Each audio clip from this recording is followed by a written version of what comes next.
കഥയുടെ തുടക്കം നമ്മൾ കാണുന്നത് വലിയൊരു റോസാപ്പൂ പൂന്തോട്ടമാണ്. എങ്ങോട്ട് നോക്കിയാൽ ഇങ്ങനെ പരന്നു കിടക്കുന്ന ഒരു വലിയൊരു റോസ് ഫാം. അതിന്റെ ഒത്ത നടുക്കായിട്ട് നിൽക്കുകയാണ് നമ്മുടെ ക്യാങ്. ചുറ്റും നോക്കുന്ന ക്യാങ്ങിന് താൻ എവിടെയാണ്, എന്താണ് സംഭവിക്കുന്നത് എന്നുള്ള കാര്യത്തെ പറ്റിയൊന്നും വലിയ പിടിയില്ല. പെട്ടെന്ന് കുറച്ച് അകലെയായിട്ട് ഒരു പെൺകുട്ടി നിൽക്കുന്നതായിട്ട് ക്യാങ് കാണുകയാണ്. അത് ആരാണെന്ന് പുള്ളിക്ക് മനസ്സിലാവുന്നുമില്ല. ആരാണെന്ന് അറിയാനായിട്ട് ആ പെൺകുട്ടിയുടെ അടുത്തോട്ട് നടന്നെടുക്കാനായിട്ട് നിൽക്കുന്ന അതേ സമയത്ത് തന്നെ ക്യാങ്ങിന്റെ മൈൻഡിലോട്ട് ഒരുപാട് മെമ്മറീസ് അങ്ങ് കയറി വരികയാണ്. ലിറ്ററലി പുള്ളിയുടെ തല പൊട്ടി പൊളിയുന്ന പോലെ പുള്ളിക്ക് തോന്നുവാണ്. പുള്ളി മെമ്മറിയിൽ കാണുന്നതൊക്കെയാണ് ആന്റ്മാൻ ആൻഡ് ദ വാസ്പ് ക്വാണ്ടമേനിയ പടത്തിന്റെ ക്ലൈമാക്സിൽ ഒരു ഫൈറ്റ് നടന്നിട്ടുണ്ടാവുമല്ലോ ആന്റ്മാൻ ആയിട്ട്. സോ ആ ഒരു ഫൈറ്റാണ് പുള്ളിയുടെ മെമ്മറിയിലോട്ട് ഇപ്പോൾ കടന്നു വന്നുകൊണ്ടിരിക്കുന്നത്. ആൻഡ് ആ ഒരു ഫൈറ്റിന്റെ അവസാനം പുള്ളി മൾട്ടിവേഴ്സ് കോർ എഞ്ചിന്റെ ഉള്ളിൽ പെടുന്നതും ആ ഒരു എഞ്ചിൻ പുള്ളിയെ മൊത്തത്തിൽ അങ്ങ് വലിച്ചെടുക്കുന്ന രീതിയിലായിട്ടുള്ള ആ ഒരു സീക്വൻസ് ഒക്കെ പുള്ളിയുടെ മെമ്മറിയിലോട്ട് കടന്നു വരികയാണ്. ആൻഡ് അറ്റ് ലാസ്റ്റ് പുള്ളിക്ക് മനസ്സിലാവുകയാണ് ഞാനിപ്പോൾ എത്തിയിരിക്കുന്നത് ബിയോണ്ട് സോണിലാണ്. മൾട്ടിവേഴ്സുകൾക്കെല്ലാം അപ്പുറമുള്ള ഒരു സ്ഥലമാണ് ഈ ബിയോണ്ട് സോൺ എന്ന് പറഞ്ഞിട്ടുള്ള ഒരു സ്ഥലം. ആൻഡ് പതിയെ ആ സ്ഥലത്ത് മൊത്തം അങ്ങ് ഇരുട്ട് വ്യാപിക്കുകയാണ്. ആൻഡ് തന്റെ മുമ്പിൽ നിൽക്കുന്ന ആ ഒരു പെൺകുട്ടിയുടെ മുഖം പതിയെ ക്യാങ്ങിന് വ്യക്തമാവുകയാണ്. റവോണ, നിനക്ക് വേണ്ടി ഞാൻ തിരിച്ചു വരും. ക്യാങ് ഇത് പറഞ്ഞു കഴിഞ്ഞപ്പോഴത്തേക്കും അവിടെ മൊത്തം ഇരുട്ടങ്ങ് മൂടിക്കഴിഞ്ഞിട്ടുണ്ടായിരുന്നു. കട്ട് ചെയ്ത് നമ്മളെ കാണിക്കുന്നത് കൗൺസിൽ ഓഫ് ക്യാങ് ആണ്. ആൻഡ് കൗൺസിൽ ഓഫ് ക്യാങ്ങിന്റെ മുമ്പിൽ മെയിൻ ക്യാങ് വേരിയൻസ് ആയിട്ടുള്ള ഇമ്മോർട്ടസും റാമാട്ടുറ്റും സെഞ്ചുറിയനും നിന്നുകൊണ്ട് ഒരു വലിയ പ്രസംഗം തന്നെ അങ്ങ് കാച്ചുവാണ്. മൾട്ടിവേഴ്സിൽ നമ്മുടെ നിയമം കൊണ്ടുവരേണ്ട സമയം അതിക്രമിച്ചു കഴിഞ്ഞിരിക്കുന്നു. ഇപ്പോഴുള്ളതെല്ലാം നശിപ്പിച്ചതിന് ശേഷം നമുക്ക് വേണ്ടി ഒരു ലോകത്തെ നമ്മൾ തന്നെ ഉണ്ടാക്കും. അപ്പോൾ ഈ ക്യാങ് വേരിയൻസിന്റെ തീവാർന്ന പ്രസംഗം കേട്ട് കൗൺസിലുള്ള ബാക്കി ക്യാങ്ങുകളെല്ലാം കൂടി ഇങ്ങനെ കോരിത്തിരിച്ചിരിക്കുന്ന സമയത്ത് പെട്ടെന്ന് പുറകിൽ വലിയൊരു സൗണ്ട് കേൾക്കുകയാണ്. തിരിഞ്ഞു നോക്കുമ്പോൾ അത് നമ്മുടെ വാച്ചറാണ്. ഡേ ക്യാങ്, നിന്റെ ഈ പരിപാടിയൊന്നും ഇവിടെ നടക്കത്തില്ല. മര്യാദയ്ക്ക് കെട്ടും പൂട്ടും എടുത്ത് എല്ലാം ഉണ്ടോടുന്ന സ്ഥലം കാലിയൊക്കെ നോക്ക്. എന്നാൽ വാച്ചറിന്റെ ഡയലോഗ് ഇടിയൊന്നും കേട്ടിട്ട് ക്യാങ്ങിന് യാതൊരു കൂസലുമില്ല. നിങ്ങൾ എന്തായാലും എന്നെ തേടി ഇങ്ങോട്ട് വന്ന് നന്നായി. ഞങ്ങൾ അടുത്തതായിട്ട് നിങ്ങളുടെ അടുത്തോട്ട് വരാതിരിക്കായിരുന്നു എന്ന് പറഞ്ഞിട്ട് അവിടെ വലിയൊരു വാറ് തന്നെ നടക്കുവാണ് വാച്ചറുമായിട്ട്. എന്നാൽ ഇത്രയധികം ക്യാങ് വേരിയൻസിന് ഒരുമിച്ച് നേരിടുവാനായിട്ട് വാച്ചറിന് പറ്റുന്നില്ല. ആൻഡ് വാച്ചർ അവസാനം ഡിഫീറ്റ് ആവുകയാണ്. ക്യാങ് വാച്ചറിന് എഡ്ജ് ഓഫ് ടൈമിലോട്ട് അങ്ങ് തള്ളിവിടുവാണ്. ഈ എഡ്ജ് ഓഫ് ടൈം എന്ന് പറയുന്നത് വോയിഡിനെയാണ് അവർ ഉദ്ദേശിക്കുന്നതെന്ന് തോന്നുന്നു. കൃത്യമായിട്ട് അതിൽ മെൻഷൻ ചെയ്യുന്നില്ല. വാച്ചറിനെ ഡിഫീറ്റ് ചെയ്ത ആവേശത്തിൽ ആർത്തട്ടാക്സിച്ച് നിൽക്കുന്ന ക്യാങ് വേരിയൻസിന്റെ അടുത്തോട്ട് നമ്മുടെ ഇമ്മോർട്ടസ് ക്യാങ് മുമ്പോട്ട് വന്നിട്ട് പറയുവാണ്, ഈ യുദ്ധം ഒന്നിന്റെയും അവസാനമല്ല, വലിയൊരു യുദ്ധത്തിന്റെ തുടക്കം മാത്രമാണ്. എന്നാൽ വരാൻ പോകുന്ന ഈ ഒരു വലിയ മൾട്ടിവേഴ്സ് യുദ്ധത്തിൽ നമുക്ക് ജയിക്കണമെങ്കിൽ നമുക്ക് വേണ്ടതായിട്ടുള്ള രണ്ട് കാര്യങ്ങളുണ്ട്. ഇത്രയും പറഞ്ഞുകൊണ്ട് ക്യാങ് അവിടെ വലിയൊരു സ്ക്രീനിൽ രണ്ട് ചിത്രങ്ങൾ കാണിക്കുവാണ്. ഒന്ന് നമ്മുടെ ഷാങ്ചിയുടെ കയ്യിലുള്ള 10 റിങ്സ്, പിന്നെ നമ്മുടെ മിസ് മാർവലിന്റെ കയ്യിലുള്ള നെഗാ ബാൻഡ്സ്. ഇത് കാണിച്ചു കൊടുത്തുകൊണ്ട് തന്നെ ക്യാങ് പറഞ്ഞു തുടരുകയാണ്, ഇത് രണ്ടും നമ്മുടെ കൈകളിലേക്ക് വന്നാൽ മാത്രമേ നമുക്ക് വലിയൊരു യുദ്ധം ജയിക്കാനായിട്ട് സാധിക്കൂ. ഇതിപ്പോൾ ഉള്ളത് ഭൂമിയിലാണ്, എർത്ത് 616ൽ. നമ്മളുടെ അടുത്ത യുദ്ധം അവിടെയാണ്.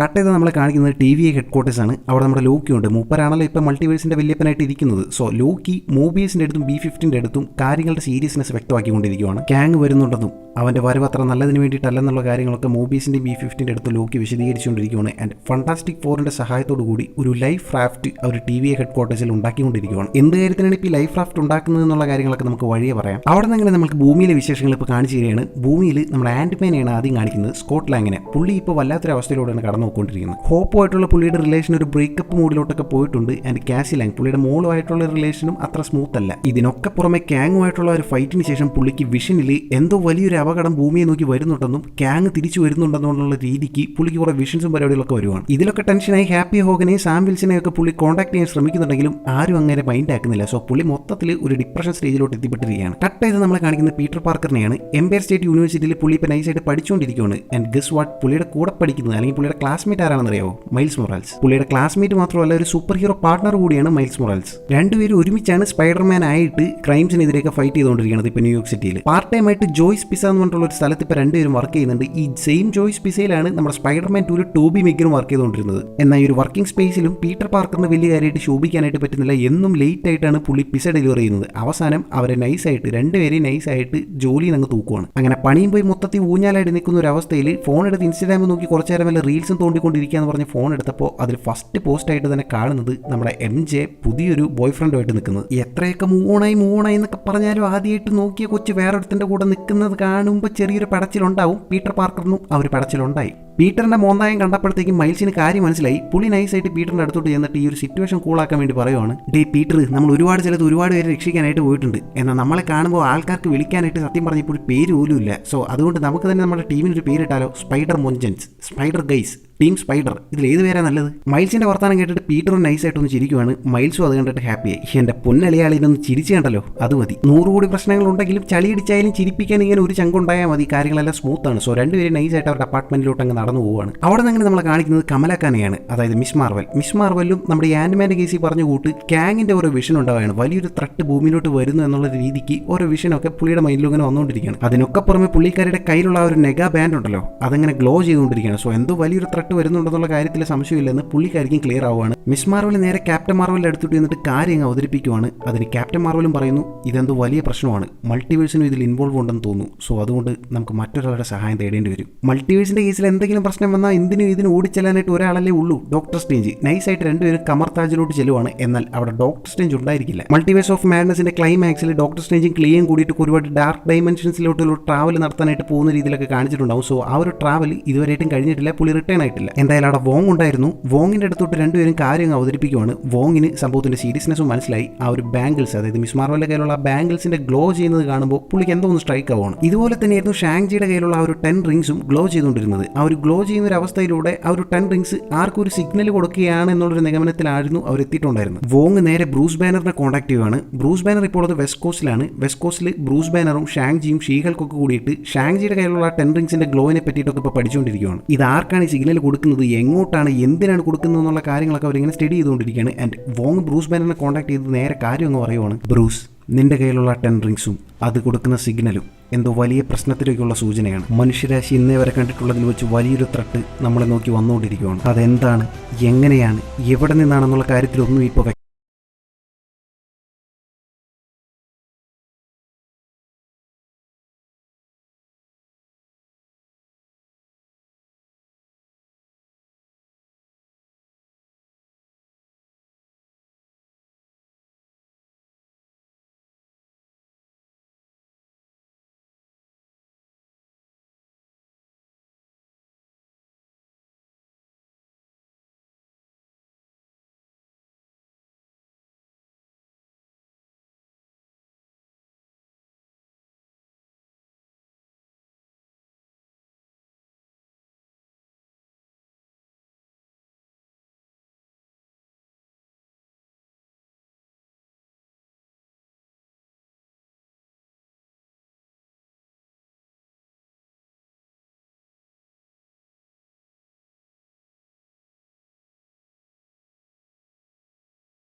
ാണ് ഒരു ചിരി പുറത്തോട്ട് കേൾക്കുവാണ്.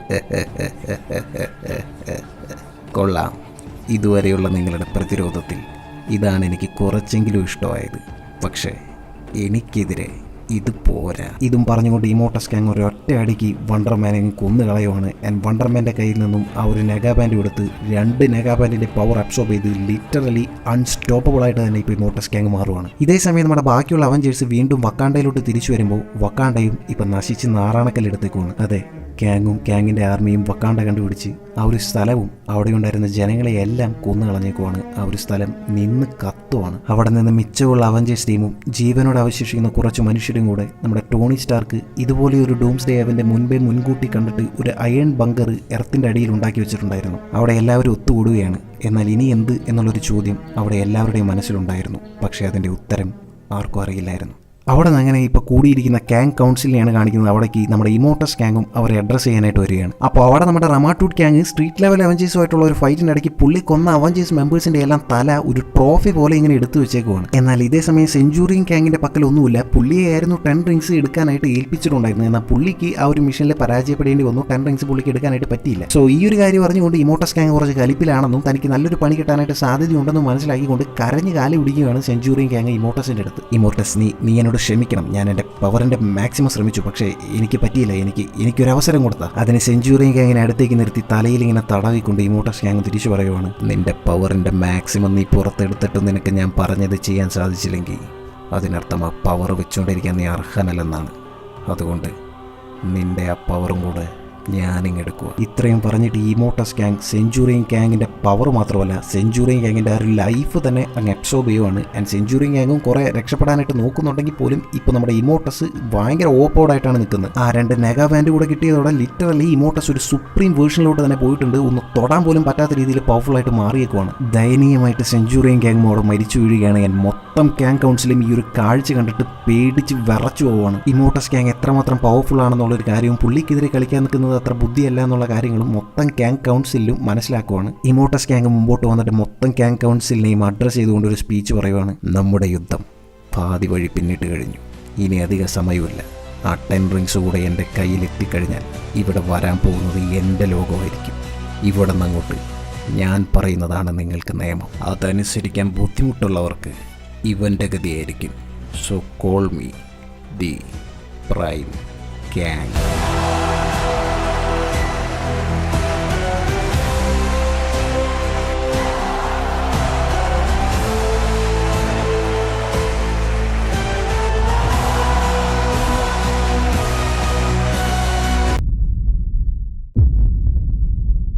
Andaman and the Wasp Quantumania പടത്തിൻ്റെ ക്ലൈമാക്സിലെ ആൻഡ്മാനുമായിട്ട് നടത്തിയ ആ ഒരു വലിയ ഫൈറ്റിന് ശേഷം ബിയോണ്ട് വേൾഡ്സിലെത്തിയ ഗാങ്ങിനെയാണ് ഇപ്പോൾ നമ്മളെ കാണിച്ചിരുന്നത്. നേരത്തെ പറഞ്ഞു കൂട്ട് പുള്ളിയുടെ തന്നെ ഇമോഷൻസിൻ്റെയും റിഗ്രറ്റ്സിൻ്റെയും ഒക്കെ ഭാഗമായിട്ട് ഉണ്ടായിട്ടുള്ള ക്ലോൺസിൻ്റെ അടുത്ത് ഫൈറ്റ് ചെയ്ത് ഫിസിക്കലിയും മെൻ്റലിയും വൻ ശോകാവസ്ഥയിൽ നിൽക്കുവാണ്. പക്ഷെ പതിയെ ഗാങ്ങിന് താൻ എങ്ങനെ ഇവിടെ എത്തി, തൻ്റെ പാസ്റ്റ് എന്തായിരുന്നു എന്നുള്ള കാര്യത്തെക്കുറിച്ച് പതിയെ ഒരു വ്യക്തത വരുവാണ്. തൻ്റെ പാസ്റ്റിൽ തനിക്ക് എന്താണ് സംഭവിച്ചതെന്നും എന്തൊക്കെയാണ് നഷ്ടപ്പെട്ടതെന്നും ഗാങ്ങിന് ഓർമ്മ വരുവാണ്. ഗാങ്ങിന് ചെറുപ്പം മുതൽ ഒരു കളിക്കൂട്ടുകാരി ഉണ്ടായിരുന്നു. അവളായിരുന്നു റവോണ. ഒരുപാട് കുന്നും മലയും പാടമൊക്കെ ഉള്ള ഒരു ഗ്രാമപ്രദേശത്താണ് അന്ന് ഗാങ് ജീവിച്ചിരുന്നത്. അവിടെ പുള്ളിക്ക് ആകെയുള്ളൊരു കൂട്ട് എന്ന് പറയുന്നത് റവോണയായിരുന്നു. അങ്ങനെ സ്വാഭാവികമായും അവരുടെ ഒരു സൗഹൃദം പതിയെ പ്രണയത്തിലേക്ക് മാറി അവരങ്ങനെ സ്നേഹിച്ച് കല്യാണം കഴിച്ച് അങ്ങനെ എല്ലാം കൊണ്ട് സന്തുഷ്ടമായ ഒരു അവസ്ഥയിലൂടെയായിരുന്നു ഗാങ്ങിന്റെ ജീവിതം കടന്നു പോയിക്കൊണ്ടിരുന്നത്. റവോണയും പ്രഗ്നന്റ് ആവുകയാണ്. സോ ടെക്നിക്കലി സ്പീക്കിംഗ് ആ ഒരു ലോകം ഗാങ്ങിനെ സംബന്ധിച്ചിടത്തോളം പെർഫെക്റ്റ് ആയിരുന്നു. അതിൽ കൂടുതലൊന്നും ഗാങ്ങും ആഗ്രഹിച്ചിരുന്നില്ല. എന്നാൽ ഈ സെയിം ടൈമിലാണ് ഗാങ്ങിന്റെ തന്നെ വേരിയൻസ് ആയിട്ടുള്ള ഇമോർട്ടസും റമാട്ടൂട്ടും സെഞ്ചുറിയനും ചേർന്ന് ഒരു ഗാങ് കൗൺസിൽ തന്നെ രൂപീകരിച്ചു.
ഇവിടുന്ന് അങ്ങോട്ട് ഇവിടെ ഞാൻ മതി. അവിടെ നിന്ന് അങ്ങനെ ബിയോണ്ടർ ക്യാങ് ആ ലോക്കിയുടെ പവറും കൂടെ അബ്സോർബ് ചെയ്ത് ലോക്കിയുടെ സ്ഥാനത്തിട്ട് ഇപ്പൊ ബിയോണ്ടർ ക്യാങ് വരുവാണ്. അങ്ങനെ മൊത്തം മൾട്ടിവേഴ്സും ഇല്ലാതാവുന്നതിനും ഏതാനും നിമിഷങ്ങൾക്ക് മുമ്പ് ഈ ബിയോണ്ടർ ക്യാങ് അവർ മൊത്തം മൾട്ടിവേഴ്സ് ട്രീയുടെയും ഒരു കൺട്രോൾ ഏറ്റെടുത്തതിന് ശേഷം തന്റേതായ രീതിയിൽ അവിടെ പുതിയൊരു ലോകം സൃഷ്ടിക്കുവാണ്. ബിയോണ്ടർ ക്യാങ് തന്റെ കയ്യിലുള്ള നെഗാബാൻസിനെയും 10 റിങ്സിനെയും ഒരുമിച്ച് കമ്പൈൻ ചെയ്ത് ഒരു പുതിയ ഡിവൈസ് തന്നെ സൃഷ്ടിക്കുവാണ്. ആൻഡ് ആ ഒരു ഡിവൈസിന്റെ സഹായത്തോടെ അവസാന നിമിഷം ഇപ്പോൾ എക്സിസ്റ്റ് ചെയ്യുന്ന, അതായത് നശിക്കാറായിട്ട് നിൽക്കുന്ന യൂണിവേഴ്സുകളെല്ലാം കൂടെ കമ്പൈൻ ചെയ്ത് പുതിയൊരു ലോകം ഉണ്ടാക്കുന്നു. ഈ പുതിയൊരു ലോകം എന്ന് പറഞ്ഞാൽ ഒരുപാട് മൾട്ടിപ്പിൾ വേരിയൻസ് അടങ്ങുന്ന പല പല ലോകങ്ങളുടെയും പകുതി ഭാഗങ്ങൾ ഇങ്ങനെ ഒരുമിച്ച് ചേർത്ത് ഉണ്ടാക്കിയെടുത്ത് ഈ ലോകത്ത് എർത്ത് 616 ഉണ്ട്, എർത്ത് 838 ഉണ്ട്, എർത്ത് 601 ഉണ്ട്, ആൻഡ് നമ്മുടെ വോയിഡും ഉണ്ട്. അങ്ങനെ ബിയോണ്ടർ ക്യാങ്ങിന് ഇഷ്ടപ്പെട്ട രീതിയിൽ പുള്ളി ഉണ്ടാക്കിയെടുത്ത ഒരു ലോകത്തിന് ക്യാങ് ഒരു പേരും കൊടുക്കുവാണ്, ബാറ്റിൽ വേൾഡ്. കഥയുടെ തുടക്കത്തിൽ ക്യാങ്ങിന് ഇഷ്ടപ്പെട്ട ഒരു ലോകത്തെ പറ്റി പറഞ്ഞിരുന്നില്ലേ, അതായത് ക്യാങ്ങിന്റെ പെർസ്പെക്റ്റീവിൽ എല്ലാം കൊണ്ട് പെർഫെക്റ്റ് ആയിരുന്ന ഒരു ലോകം, ആ ഒരു ലോകത്തെ പുള്ളി ഇവിടെ റീക്രിയേറ്റ് ചെയ്യുന്നു. ആൻഡ് ഈ ഒരു ലോകത്തിലായിരിക്കുന്ന സൂപ്പർ ഹീറോസ് ആയാലും മനുഷ്യരായാലും അവരുടെ മെമ്മറീസ് എല്ലാം വാഷ് ഔട്ട് ചെയ്ത് അവരുടെ ശരിയായ ലോകത്തിന് എന്താണ് സംഭവിച്ചതെന്നുള്ളൊരു മെമ്മറി ഒന്നുമില്ലാതെ ക്യാങ്ങിനെ അവരുടെ ഒരു ദൈവമായി കണക്കാക്കിക്കൊണ്ടാണ് അവരിവിടെ ജീവിക്കുന്നത്. എന്നാൽ ആ ഒരു ലൈഫ് റാഫ്റ്റിൽ രക്ഷപ്പെട്ട കുറച്ച് സൂപ്പർ ഹീറോസ് ഉണ്ടായിരുന്നില്ലേ, അവർക്ക് ഇവിടെ എന്താണ് സംഭവിച്ചത്, ക്യാങ് എന്താണ് ചെയ്തതെന്നുള്ള കാര്യത്തെ പറ്റിയൊക്കെ ചെറിയൊരു ധാരണയുണ്ടായിരുന്നു. സോ അതുകൊണ്ട് തന്നെ അവർ ഇനി വലിയൊരു മൾട്ടിവേഴ്സൽ റെവല്യൂഷനൊക്കെ ഉണ്ടാക്കുമെന്ന് വിചാരിച്ചിട്ട് അവരെല്ലാം ക്യാങ് തുറങ്കിലടയ്ക്കുവാണ്, ഐ മീൻ ജയിലിലിടുവാണ്. അതായത് തനിക്കെതിരെ ഇനി ആരും ഒന്നും ചിന്തിക്കാൻ പോലും പാടില്ല എന്നുള്ളൊരു പരിപാടിയാണ് ക്യാങ് ഇവിടെ സെറ്റപ്പ് ചെയ്തിട്ടുള്ളത്. ആൻഡ് ലിറ്ററലി ഇപ്പോൾ ഈ ലോകത്തിൽ ക്യാങ്ങിന് ത്രെട്ടായിട്ട് ഒന്നും തന്നെയില്ല, ആരും തന്നെയില്ല, ഉള്ളവരെല്ലാം ക്യാങ്ങിനെ ദൈവമായിട്ട് കാണുന്നവർ മാത്രമാണ്. അങ്ങനെ എല്ലാം കൊണ്ടും ക്യാങ്ങിൻ്റെതായ രീതിയിൽ പെർഫെക്റ്റ് ആയിട്ടുള്ളൊരു ലോകത്തിൽ ആയിരിക്കുന്ന ക്യാങ് ഒടുക്കം നമ്മുടെ കഥയുടെ തുടക്കത്തിൽ കണ്ട ഒരു റോസാപ്പൂ പൂന്തോട്ടമില്ലേ, അങ്ങോട്ട് പോവുകയാണ്. അവിടെ പുള്ളിയെ കാത്ത് റവോണയുണ്ട്. റവോണയുടെ കയ്യിൽ ക്യാങ്ങിൻ്റെ മകനും ഉണ്ടായിരുന്നു. റവോണയും ക്യാങ്ങിനെ നോക്കി ചോദിക്കുവാണ്, ഈ ലോകം ഇതിങ്ങനെ തന്നെ നിലനിന്നിരുന്നെങ്കിലെന്ന് ഞാൻ ആഗ്രഹിക്കുവാണ്. അതിന് ക്യാങ്ങും റവോണയുടെ ആയിട്ട് തിരിച്ചു പറയുന്നു, for all time always my love.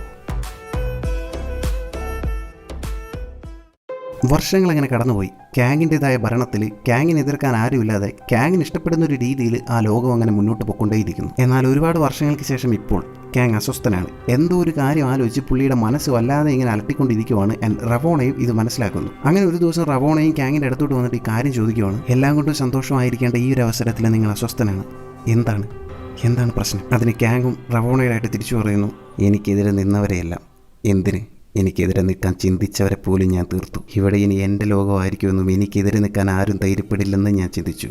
എന്നാൽ എനിക്ക് തെറ്റി. റവോണ, ഒരുത്തനെ ഞാൻ കണ്ടു, നമ്മുടെ ഈ ലോകത്തിന് തന്നെ വലിയ ഭീഷണിയായി മാറാൻ സാധിക്കാവുന്ന ഒരുത്തൻ. അവനെ തൽക്കാലത്തേക്ക് ഞാൻ തടഞ്ഞു വെച്ചിട്ടുണ്ട്. എന്നാൽ അവൻ ഒരുമ്പെട്ടിറങ്ങിയ പിന്നെ നമുക്ക് പോലും പിടിച്ചു നിൽക്കാൻ സാധിക്കില്ല. എങ്ങും തൊടാതെയുള്ള ക്യാങ്ങിൻ്റെ ഈ സംസാരം കേട്ടിട്ട് റവോണയ്ക്ക് സ്വാഭാവികമായി ഒന്നും മനസ്സിലാവുന്നുണ്ടായിരുന്നില്ല. ആ സംശയത്തോടെ തന്നെ അവൾ ക്യാങ്ങിനോട് ചോദിച്ചു, ആരെക്കുറിച്ചാണ് നിങ്ങൾ പറയുന്നത്? അതിന് ക്യാങ്ങും തിരിഞ്ഞ് റവോണയെ നോക്കി. ആ മുഖത്ത് ചെറിയൊരു പേടിയാണാവായിരുന്നു. ആ ഒരു പേടിയോടെ തന്നെ ക്യാങ് റവോണയോട് പറഞ്ഞു, അവൻ വരുന്നുണ്ട്, ഡോക്ടർ ഡൂം.